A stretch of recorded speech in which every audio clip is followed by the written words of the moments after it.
Ini adalah kisah ketegaran seorang kuli bangunan yang tak tergoyahkan. Ia selalu digoda untuk melakukan pesugihan agar cepat kaya. Saksikan perjuangan sang kuli menghadapi tawaran pesugihan yang menjanjikan kekayaan dengan cepat. Selamat mendengarkan, semoga bermanfaat dan terhibur. Di setiap pilar, latihkanlah lambungmu, pejamkan matamu, headset di telinga, dunia pun membisu.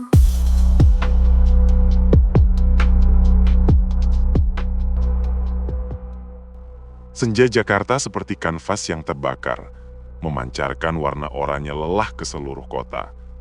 Di teras kumuh itu, Rahmat 30 tahun menjatuhkan tubuhnya.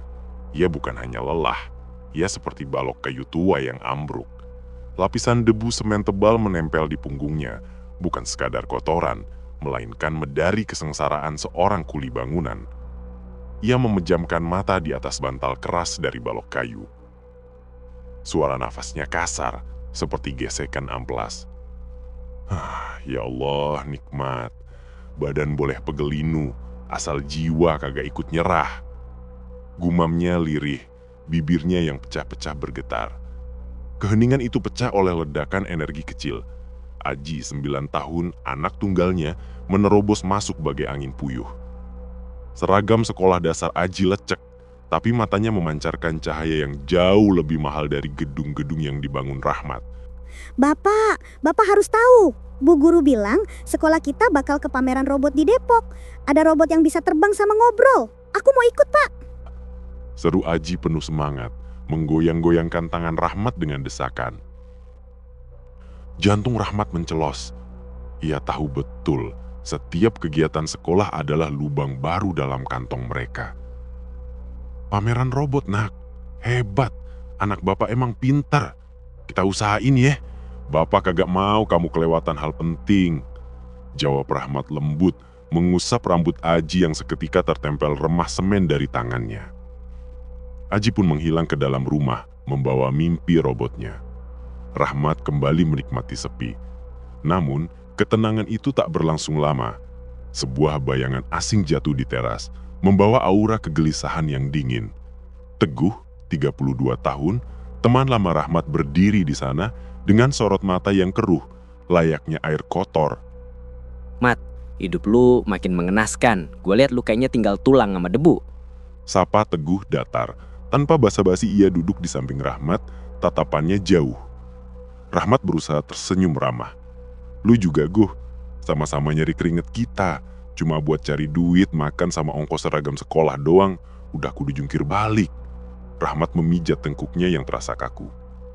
Teguh bergeser, suaranya berubah menjadi desahan licik. Ia seolah menularkan rasa putus asa. Mat, dengerin gua. Ngapa mesti jungkir balik? Lu bisa berhenti jadi tumbar debu. Gua tahu jalan kilat. Lu bisa kasih bini lu dapur yang layak. Ama si Aji bisa minta apa aja. Semua lunas, Mat. Lu kagak perlu nguli lagi dah. Bersisik Teguh datang di hadapan Rahmat, ia acuhkan teras lepaknya.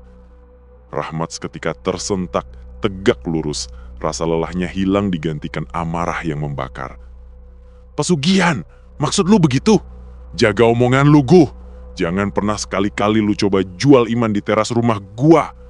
Mending gua mati miskin di bawah tumpukan semen ini daripada makan harta yang jadi api buat anak gua. Rahmat menolak keras, urat lehernya menegang, menahan gemuruh emosi. Cih, so alim lu. Emang lu pikir iman lu bisa bayar kontrakan? Lu pengecut, Rahmat. Lu lebih milih hidup sengsara daripada ngambil rezeki yang udah disediain. Di Jakarta nih, iman itu cuma buat orang kaya aja. Pergi, usaha yang halal itu butuh keringat, bukan bersekutu sama iblis. Urus aja hidup lu, tapi jangan coba-coba bawa racun itu ke rumah gua. Rahmat membalas dengan suara bergetar dan penuh tekad, mundur 1 langkah sebagai jarak. Teguh tertawa kecil, tawa yang tidak ada cerianya, melainkan dingin dan menyeramkan. Iya, Mat, ingat baik-baik. Pilihan lu nih, penghinaan buat gua. Lu bakal nyesel dah nolak uluran tangan ini. Kita lihat aja, apa doa sama keringat lu itu lebih kuat daripada teror yang bakal ngehantuin lu. Teguh pergi dengan terburu-buru, meninggalkan hawa dingin yang menusuk. Ia menghilang di telan senja.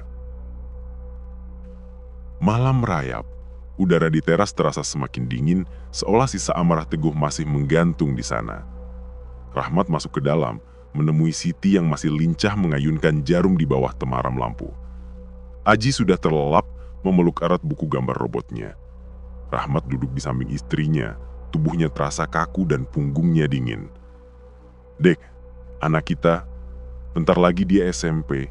Abang cuma mau dia jadi orang pinter, kagak usah ngerasain debu yang abang hirup saban hari," kata Rahmat pelan, nadanya berat, matanya menerawang ke masa depan Aji. Siti menyadari kejanggalan pada Rahmat. Ia menghentikan jahitannya sejenak, menoleh. Ada apa bang? Abang tumben malam ini dingin banget. Jantung saya jadi ikut kagak enak. Abang kecapean ya?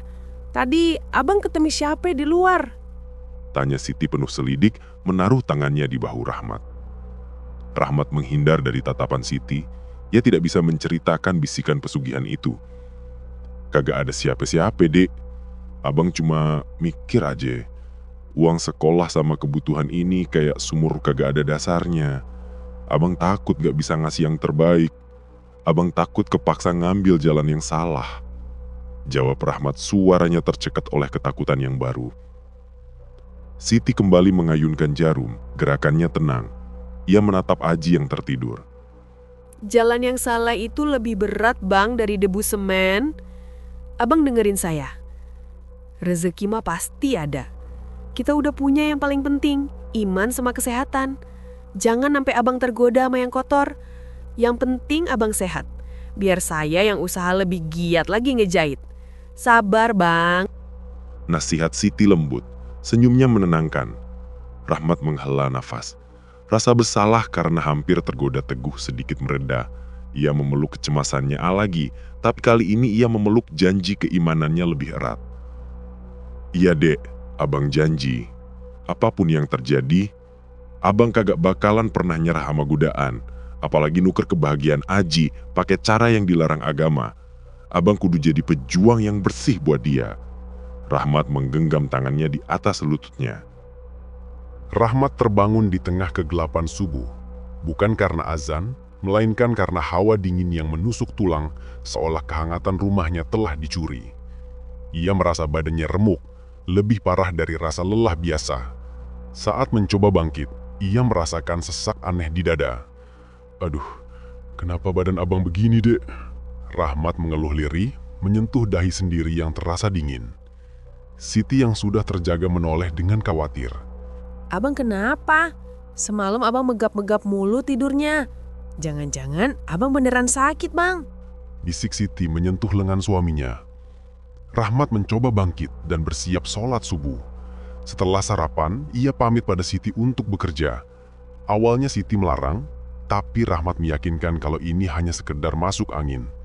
Siti mengizinkan, karena mereka tidak punya pilihan lain. Meski badan terasa ditimpa beban 1000 karung semen, Rahmat nekat berangkat. Di lokasi proyek, di bawah terik Jakarta yang menyengat, ia berjuang keras mengangkat adonan. Tiba-tiba, batuk aneh itu datang, kali ini lebih parah, seolah paru-parunya ditarik keluar. Rahmat terhuyung, batuk yang keluar hanya angin kering yang menyakitkan.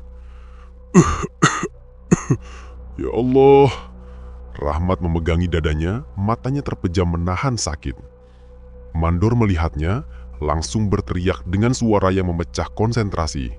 "Woi Mat, ngape lu? Kagak niat kerja lu? Makan gaji buta aja lu bisanya. Kerjaan dikit amat dari pagi." Mandor berteriak lantang, wajahnya memerah.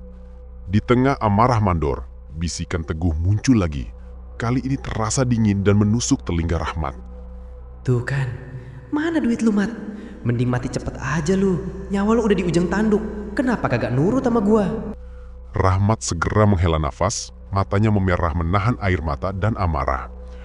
"Kagak apa-apa. Masuk angin doang, lanjut." Rahmat memaksakan diri, tangannya gemetar memegang skop. Sore itu Aji pulang, tapi raut wajahnya tidak ceria seperti biasa. Di tangannya tergenggam erat sebuah amplop tebal dan berat. Bapak, kata Bu Guru, surat ini harus dikasih ke bapak sama ibu. Kata bu guru, kalau kagak lunas minggu depan, aku nggak boleh ikut pameran robot sama-sama teman. Ucap Aji polos, matanya mulai berkaca-kaca. Siti segera mengambil amplop itu, membukanya dengan tangan bergetar.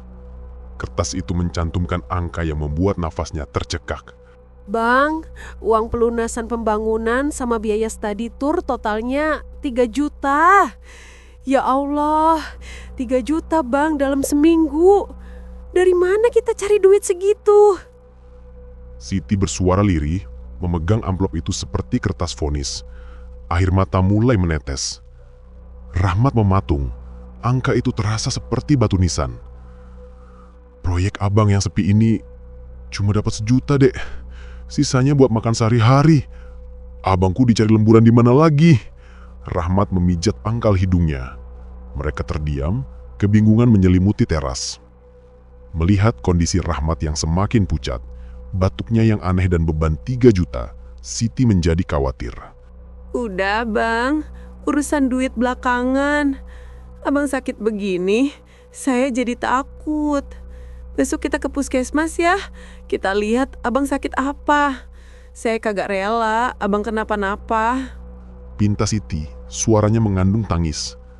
Esok harinya, mereka berdua pergi ke puskesmas.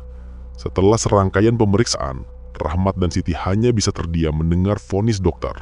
Bapak harus istirahat total. Ini TBC. Paru-paru Bapak sudah lemah. Jika Bapak terus bekerja di lingkungan berdebu, nyawa Bapak taruhannya, kata dokter dengan nada serius. Mendengar vonis TBC dan ancaman kehilangan nyawa, Rahmat jatuh ke titik terendah.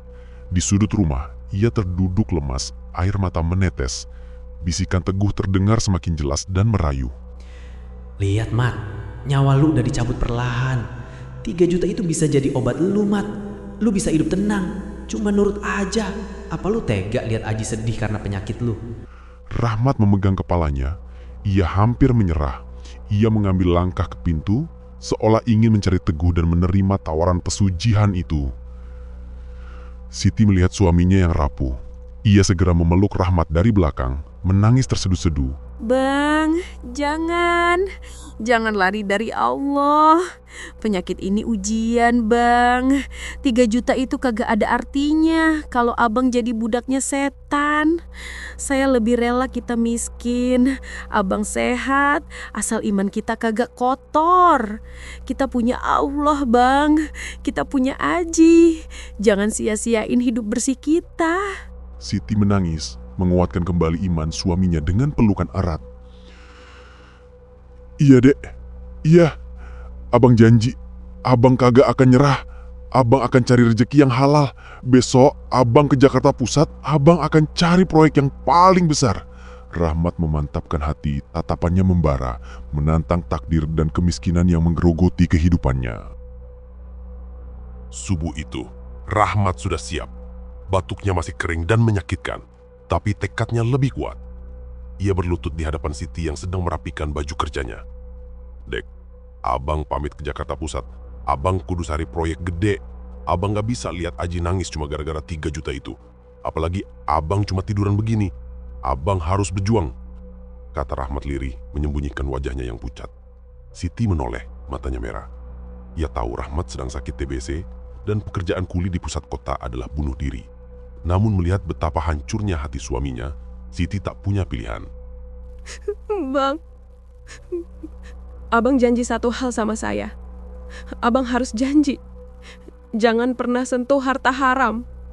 Jangan pernah dengerin bisikan setan dari kawan abang. Kesehatan abang segalanya. Kalau ada bisikan yang aneh-aneh, cepet-cepet ingat saya sama Aji. Bisik Siti memeluk suaminya dengan erat. Air matanya tumpah di bahu Rahmat. Rahmat membalas pelukan Siti dengan kuat. Iya dek, abang janji. Iman kita lebih berharga dari emas sejakarta. Abang balik bawa rezeki yang bersih. Rahmat tiba di Jakarta Pusat. Gedung-gedung pencakar langit menjulang, seolah mengejek kemiskinannya. Ia mendatangi 3 proyek besar, tapi setiap mandor menolaknya mentah-mentah. Di proyek kedua, mandor berbadan besar menatap Rahmat dengan jijik. Lu pikir lu lagi audisi sinetron, Mat? Muka pucat begini lu bilang sehat? Lu punya TBC. Di sini resikonya tinggi, Mat. Lu mati di atas, gua yang masuk penjara. Lu pulang aja. Kagak ada mandor yang berani nanggung resiko mati mendadak lu. Bentak mandor itu melempar helm Rahmat ke tanah dengan keras. Rahmat memungut helmnya. Saya butuh duitnya mandor. Tolong kasih saya kesempatan. Saya masih kuat. Rahmat memohon. Tenggorokannya tercekat. Kesempatan. Lu pikir ini panti sosial? Di sini duit harus dibayar pakai nyawa, Mat. Dan nyawa lu udah gak ada harganya. Mandor itu tertawa mengejek, lalu berbalik pergi. Rahmat berjalan tertunduk. Setiap penolakan terasa seperti pukulan.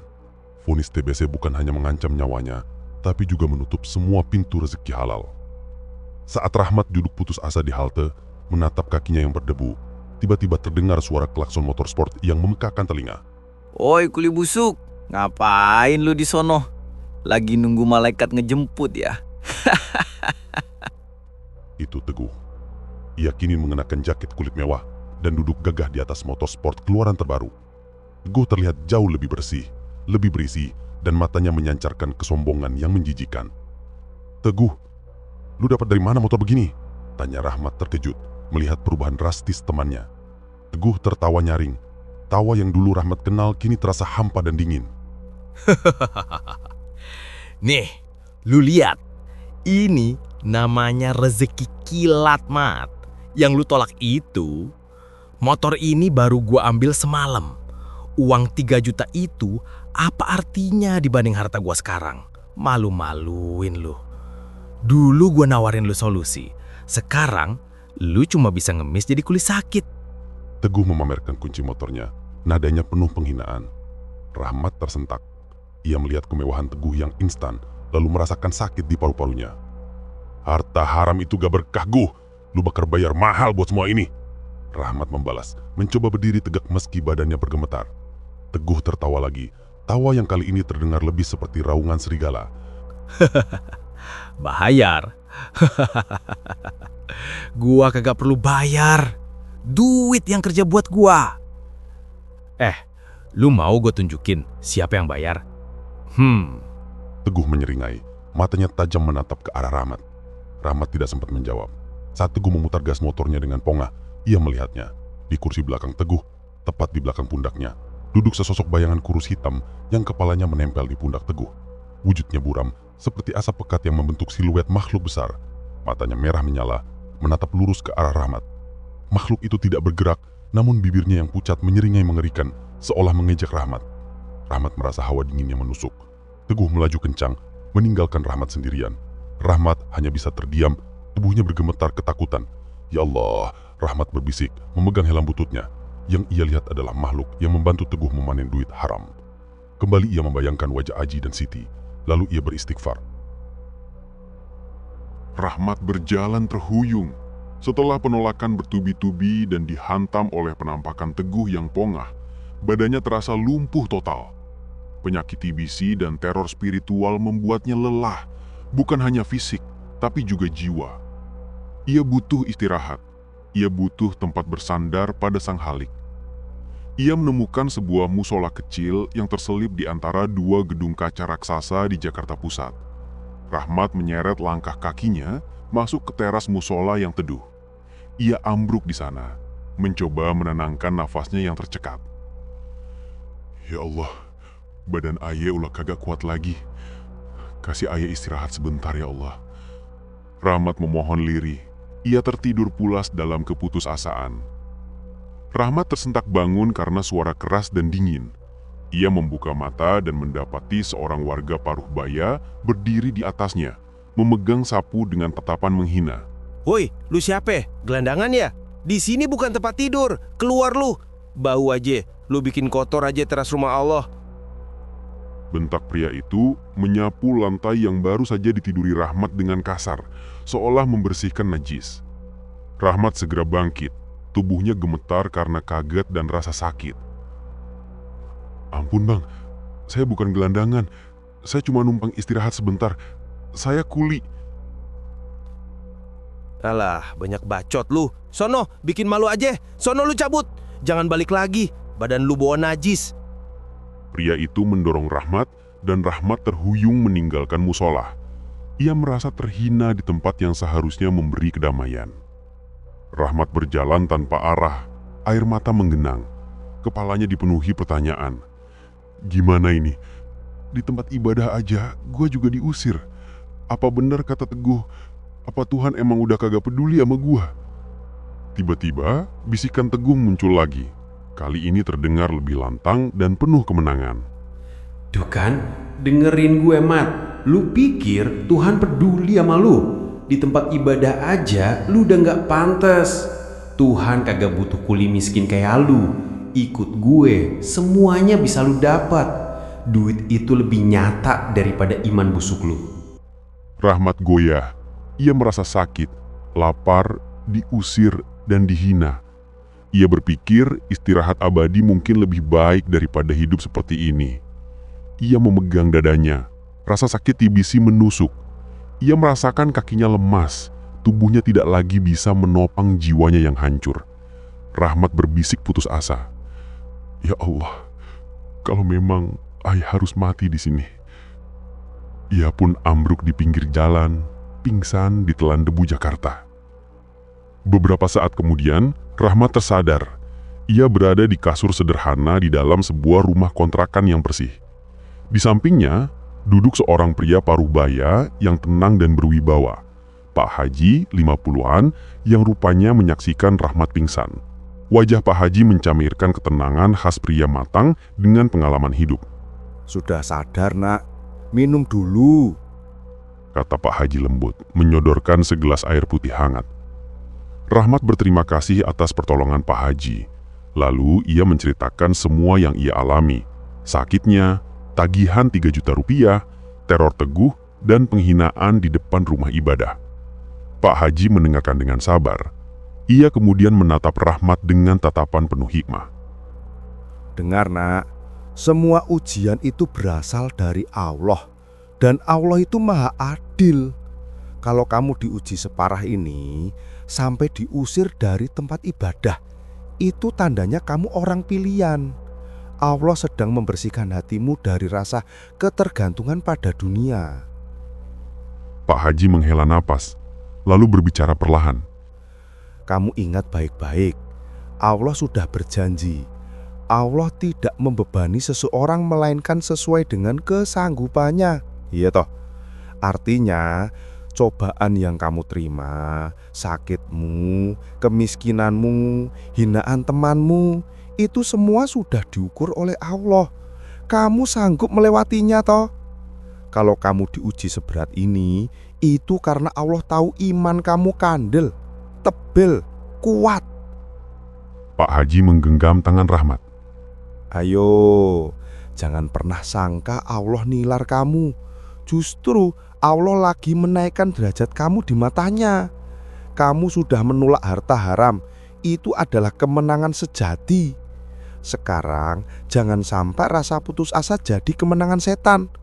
Allah memberi cobaan untuk meningkatkan ketakwaanmu nak. Kamu harus kuat demi istrimu, demi anakmu. Rahmat tersentak. Nasihat dan ketenangan Pak Haji terasa seperti air dingin yang memadamkan api keraguan di jiwanya. Makasih Pak Haji, saya janji, saya kagak akan nyerah. Saya harus buktiin, iman sang kuli ini lebih kuat daripada godaan setan.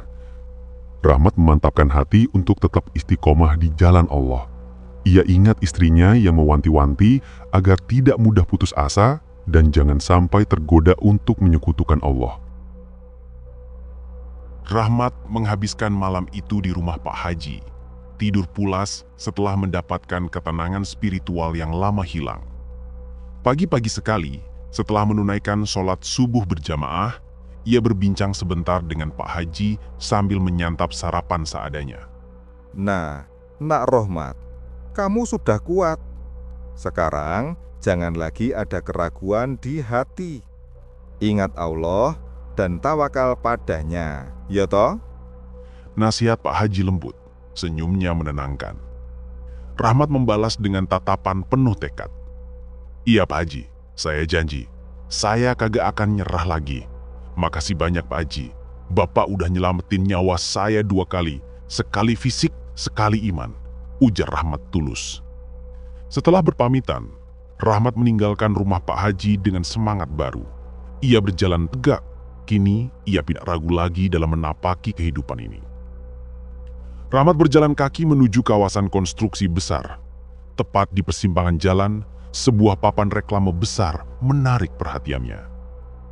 Dibutuhkan segera, teknisi instalasi berpengalaman, berani pasang kabel di tower lantai 40, gaji harian fenomenal. Rahmat mematung, lantai 40. Angka keramat itu bukan lagi membersihkan puing, tetapi memasang kabel instalasi yang jelas membutuhkan keahlian, konsentrasi, dan ketenangan sebagai sesuatu yang sangat sulit dilakukan oleh orang yang mengidap TBC. Namun, ia tidak gentar. Mungkin inilah jawaban dari semua ujian hidupnya. Rahmat segera menemui mandor proyek. Kali ini, ia diajak bicara di ruangan tertutup. Mandor itu adalah pria dingin yang menatap Rahmat dengan tatapan menguji. Lu kulit TBC yang kemarin ya? Lu beneran mau ambil kerjaan ini? Jangan main-main. Ini bukan nyapu. Ini masang kabel vital di luar menara. Lu pegangan di cagak besi doang. Sementara angin Jakarta nyabut nyawa lu. Jelas mandor itu tanpa basa-basi. Saya tahu risikonya, mandor. Berapa bayarannya? Tanya Rahmat tenang, mengagetkan mandor. 1 hari 2.500.000. Kalau selesai hari ini juga bonus 500.000. Totalnya 3 juta. Lu mati, keluarga lu dapat ganti rugi kecil. Lu hidup, duit itu halal buat lu. Gimana? Mandor itu menyodorkan kontrak dengan pena. Rahmat mengambil pena itu. Tatapannya membara. Ia melihat 3 juta bukan lagi angka, tapi kunci masa depan Aji. Saya tanda tangan, mandor. Saya pasti balik bawa duitnya. Saya janji, saya kagak akan mati sebelum pekerjaan ini beres. Rahmat berkata tegas, lalu segera mengambil peralatan instalasi. Rahmat naik ke lantai 30 menggunakan lift, lalu melanjutkan menaiki tangga darurat ke lantai 40. Di sana, udara berderu kencang, suaranya seperti bisikan ribuan arwah. Rahmat harus keluar dari bangunan yang setengah jadi, berjalan di atas jalur seling besi sempit untuk menjangkau titik instalasi. Kakinya gemetar, bukan karena takut, tetapi karena angin yang menusuk paru-parunya yang sakit. Saat Rahmat tengah fokus mengencangkan kabel, tiba-tiba angin berputar kencang, membawa bau anyir dan dingin yang menusuk. Makhluk perewangan teguh menampakkan diri di hadapannya. Kali ini, sosoknya terlihat lebih jelas. Tinggi, kurus, matanya merah menyala, dan tangannya yang panjang mencakar-cakar di udara, seolah ingin merobek seling yang menjadi pijakan Rahmat. Kulit tolol, kenapa kau masih di sini? Kau pikir kau bisa menang? 3 juta itu milik kami. Batukmu itu sudah vonis mati. Lompat rat, akhiri hidupmu yang hina ini. Makhluk itu mengaum, suaranya bergaung di udara, menciptakan getaran yang hampir membuat Rahmat tergelincir. Rahmat terhuyung. Ia memejamkan mata, memegang kuat seling besi, merasakan tangannya mulai berkeringat dan batuknya kambuh hebat. Ia merasakan keputusasaan merayap masuk. Namun ia teringat wejangan Pak Haji. Ia melihat wajah Siti dan Aji di benaknya. Allahu Akbar, nyawa aye cuma milik Allah. Iman aye kagak bisa lu beli. Allah kagak bakal ngasih cobaan yang kagak bisa aye lewatin. Rahmat berteriak sekuat tenaga, kalimat suci itu memadamkan ketakutannya. Tiba-tiba, perewangan itu meraung kesakitan, sosoknya mundur, memadam di telan kabut, seolah kata-kata Rahmat adalah cambuk api. Angin kencang pun perlahan mereda. Rahmat mengambil napas dalam, ia berhasil menghalau makhluk itu. Dengan sisa tenaga dan iman yang membara, Rahmat menyelesaikan tugas mautnya. Kabel-kabel terpasang sempurna. Rahmat telah memenangkan pertarungan di lantai 40 baik melawan maut maupun iblis. Senja itu, Rahmat turun dari lift proyek dengan tubuh yang remuk redam. Namun jiwanya terasa seringan kapas. Ia berhasil. Mandor proyek menyerahkan uang tunai sejumlah 3 juta rupiah. Sesampainya di rumah, Siti dan Aji menyambutnya dengan tangis haru. Siti memeluk Rahmat erat, mencium bau debu dan keringat suaminya. Abang, ya Allah, abang pulang. Saya kira abang kenapa-kenapa, bang. Saya udah doa terus. Abang kok nekat banget sih? Siti berkata, tangisnya pecah. Siti dan Aji memeluk Rahmat yang sudah beberapa hari tidak pulang. Abang pulang, Dek. Abang pulang bawa rejeki yang bersih. Rahmat berkata, suaranya parau. Ia lalu menyerahkan uang 3 juta itu kepada Siti. Ini buat Aji, Dek. Halal. Malam itu mereka saling berpelukan erat melepas rindu. Rahmat menceritakan pengalamannya selama berjuang beberapa hari ini. Tak ada yang ditutup-tutupi. Mulai dari ajakan Teguh hingga bertemu Pak Haji yang banyak sekali memberikan wejangan akan arti kehidupan. Keesokan harinya, Rahmat bersama Siti melunasi semua tunggakan sekolah Aji. Senyum Aji yang ceria saat tahu ia bisa ikut pameran robot adalah momen paling berharga. Beberapa hari kemudian, Rahmat sedang beristirahat total di teras, ditemani Siti yang menjahit. Alhamdulillah bang, semua lunas. Abang lihat, rezeki halal itu emang indah ya bang. Biar capek, tapi hati kita tenang. Kata Siti, suaranya penuh syukur. Rahmat mengangguk, namun tatapannya serius. Iya dek, tapi godaan itu kagak ada matinya. Tiba-tiba, Rahmat melihat Teguh melintas, motornya ngebut. Di belakangnya, sosok peruangan itu tetap duduk, menatap Rahmat dengan pandangan kosong dan kesombongan abadi. Rahmat memejamkan mata. Dek, abang lihat Teguh barusan. Siti menggenggam tangan Rahmat. Iya bang, saya juga lihat. Biarkan dia dengan jalannya bang. Kita fokus sama jalan kita. Rahmat membuka mata. Matanya kini kembali teduh dan kuat. Ia menatap Siti dengan penuh ketulusan, memulai refleksi yang dalam. Dek, abang lebih kaya dari Teguh. Kekayaan abang bukan di motor sport dia, tapi di hati yang bersih ini. Coba lu dengerin kata-kata abang baik-baik. Ini buat bekal kita kalau kita lagi susah. Kata Rahmat, suaranya pelan tapi penuh otoritas spiritual. Setiap orang yang lagi ngerasa hidupnya berat banget, yang lagi ngerasa Tuhan kagak adil, abang mau bilang, ujian hidup itu bukan hukuman. Jangan pernah putus asa. Siti mengangguk menyimak setiap kata suaminya. Ini yang abang sadarin deh. Allah kasih abang ujian TBC. Dihina. Sampai iblis datang langsung mau nyabut nyawa. Kenapa? Karena Allah mau nunjukin kalau iman lu itu tebal. Lu orang pilihan. Allah sengaja ngasih cobaan yang paling berat karena Allah tahu lu sanggup. Di lantai 40 dek, abang ngerasa udah di ujung banget. Tangan abang gemeteran, paru-paru sakit. Tapi abang ingat kata Pak Haji. Allah nggak bakal ngasih cobaan melebihi kesanggupan hambanya. Jadi abang yakin kalau abang bisa nyampe lantai 40, berarti Allah udah izinin abang menang. Lantai 40 itu bukan cuma tower tertinggi deh. Itu adalah 40 derajat ketakwaan yang Allah kasih ke abang. Allah izinin abang naik ke atas bukan buat mati, tapi buat membuktikan kalau iman kuli ini lebih kuat dari godaan setan. Abang di sana bukan masang kabel, tapi masang kembali keyakinan abang. Siti mengusap air matanya. Masya Allah bang, abang benar. Abang sudah jadi pejuang sejati buat kita. Terima kasih bang, sudah memilih jalan yang benar. Rahmat memeluk Siti. Ia merasa bersyukur di saat-saat perjuangannya terpuruk. Ada istrinya yang menguatkan dan mendoakan. Walaupun perjuangan mereka belum usai, penyakit TBC Rahmat harus disembuhkan dan rejeki harus dicari lagi.